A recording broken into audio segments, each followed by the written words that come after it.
с Opel Astra B-Turbo по отсечката, на която се провежда планинско услугово над Кюстендил, малко след края на село Богослов. На четвъртата година от присъствието на европейския пазар на новата Opel Astra стигнахме вече до появата на модификации, които са насочени към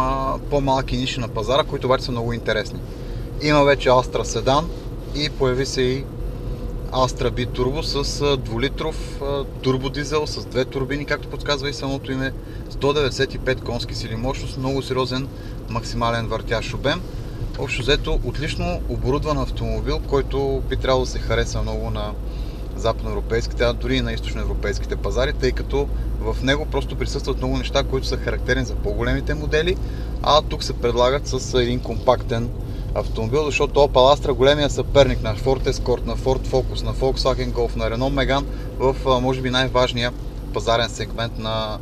стария континент. Наистина големия плюс на този автомобил е изключително мощният двигател, много сериозен, много добре се развърта, 6 степена, скоростна кутия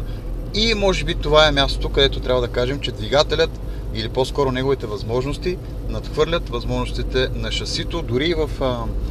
режим спорт.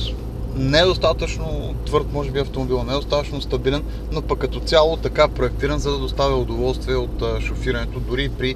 по-динамично темпо, при по-агресивна атака на завоите. Като цяло, може би няма достатъчно спортен дух в